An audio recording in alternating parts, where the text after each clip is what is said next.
환율이 그저께까지 1,350원을 뚫고 1,400원까지 가는 거 아니냐, 이런 얘기들이 이제 조금 나왔죠. 그렇게 빨리 가면 안 돼요. 환율도 1,350원을 찍을 것 같죠.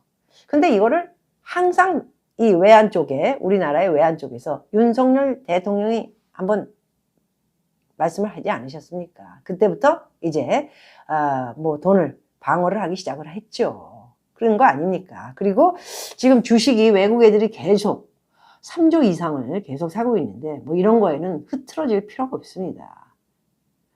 모든 거는 현재를 봐야 됩니다. 현재에 돌아가는 부동산이나 환율이나, 그리고 현재 돌아가는 미국의 상황을 지켜봤을 적에는 지금 뭐 올라가고 내려가고 한 방에 한바탕에 갈 수는 없는 일이에요. 시스템이 있기 때문에.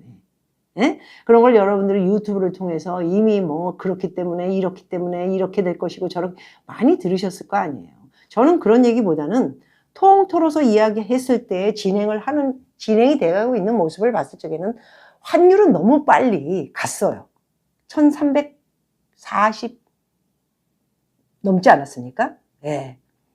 넘고 1340 something 5원까지도 갔다 이제 1342원 3원 이러다가 윤석열 대통령이 이제 한방 얘기하면서 이제 개입을 했죠. 외환 개입을 하면서 이제 조금이 아니고 내려간 게 아니고요. 굉장히 많이 오르고 있는 거예요. 이 정도도 1331원이에요. 지금 5원 80이 내렸고요. 어저께도 상당히 내렸다가 다시 끝날 무렵에 다시 올라갔죠. 올라가서 약간 떨어져서 끝났습니다. 이런 것들을 봤을 적에는 환율은 만만치 않고요. 연말까지는 최소한대로 1,500원은 넘게 갈 것이다. 저는 그렇게 점찍어 봅니다.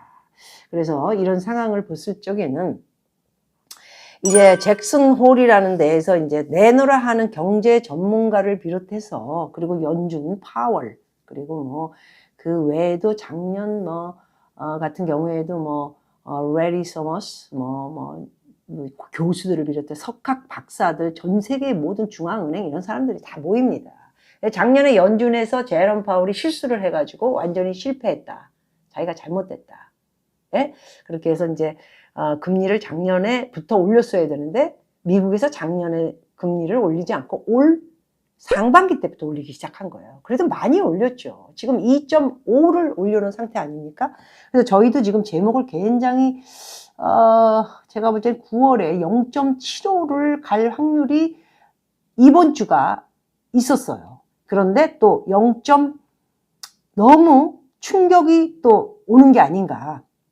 그리고 이제 10월에 금리가 이제 오르는, 연준에서 금리 오르는 게 없습니다. 그리고 11월, 12월에 있어요. 11월에는 또 초에 있고, 그래서 이제 바이든 선거를 이제 11월 14일에 하기 때문에 11월 초에 연준에서 이제 올리게 되면은 이제 좀 급격히 내려서 올려야지, 선거가 있는데 그때 많이 올릴 수는 없지 않습니까?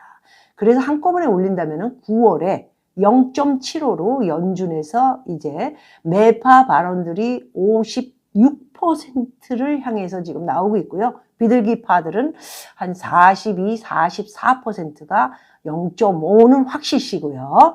0.5를 올려도 기준 금리가 미국은 3%가 됩니다. 현재 2.5고요. 우리나라는 어저께 0.25를 올려서 지금 이제 2.5가 됐습니다. 그래서 한국과 미국은 2.5 똑같이 됐죠. 그런데 이제 오늘 저녁에 제롬 파월 입에서 나오는 얘기에 맞춰서 이제 내일 거의 가닥이 잡힙니다. 0.75 아니면 0.5는 확실시.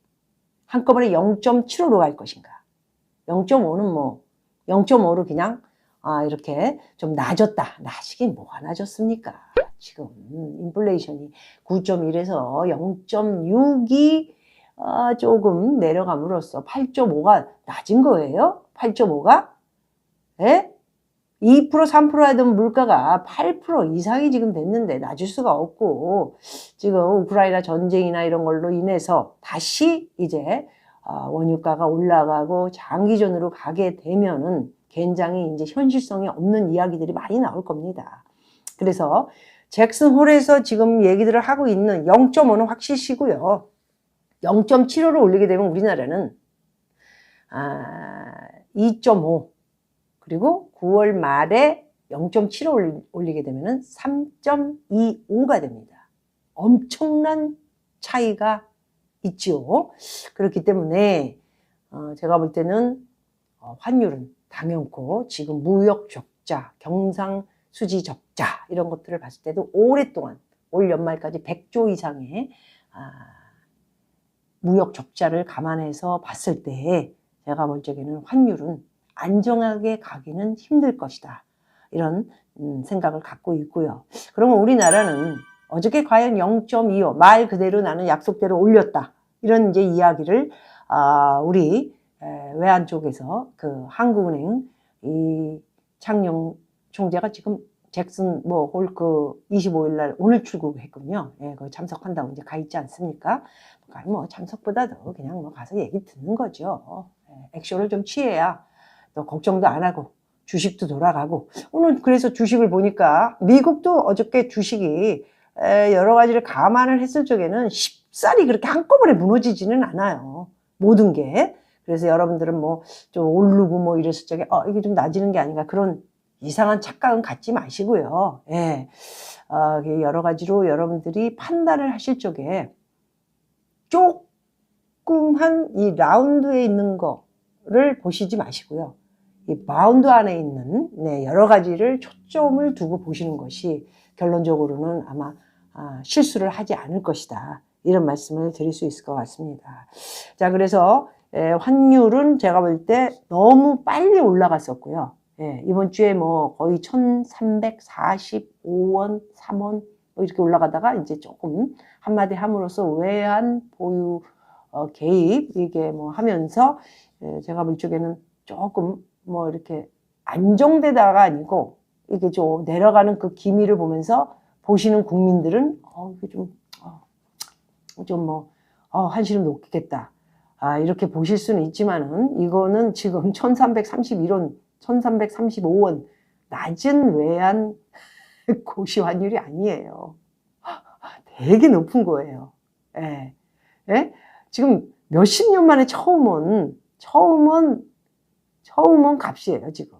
그렇기 때문에, 달러가 이렇게 좀 필요하신 분들은 오히려 지금 제 방송을 들으시면서 유학 가 있는 애들, 왜 사업하시는 분들, 이런 분들은 어떻게 하셔야 됩니까?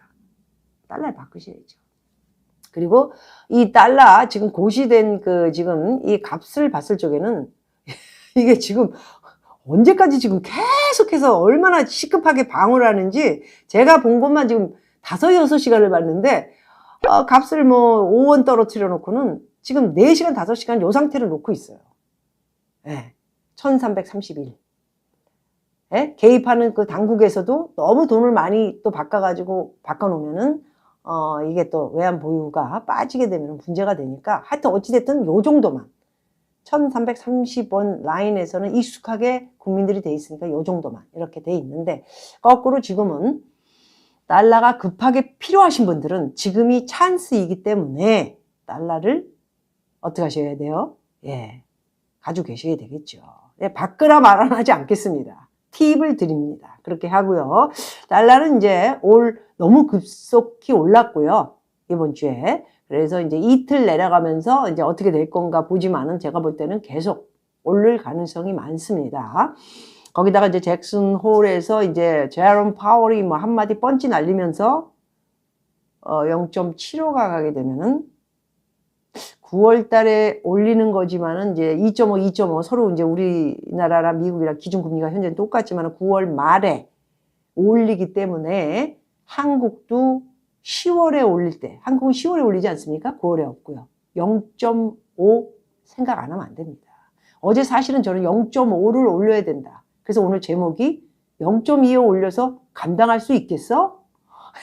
이 말을 드렸던 것은 외환 다 빠져나가고 인플레이션 뭐 조금 낮았다 이런 얘기를 하는데 여러 가지를 집어넣어. 거기에 월세나 관리비나 전기료나 수도세나 가스료나 이런 걸 하나도 넣지 않고 자동차 뭐 렌트비나 리스비나 이런 거 하나도 넣지 않고 물가만 계산을 하니까 우리나라는 참 웃긴 것 같아요. 예. 오직 2,200원까지 올라갔던 기름, 휘발유 값이 1,600원, 1,700원으로 떨어져서 다행이다. 이것만 계산하시면 안 돼요. 전체적인 걸 봐야지. 아까 말씀드렸죠? 전체적인 넓은 바운드 안에 있는 걸 보시고 현실을 체크를 해야 실수하지 않는 그런 자산을 지킬 수 있다라는 말씀을 드리겠습니다. 그래서 달러에 대한 거는 지금, 어제, 오늘 떨어진 걸 봐서 필요하신 분들은 제깍 빨리 실천을 하시는 게 좋고요. 연말까지는 뭐 여러 군데에서 들으셨겠지만 저는 1,500원까지도 너끈히 오를 것이다. 예, 저는 좀 걸었습니다. 예.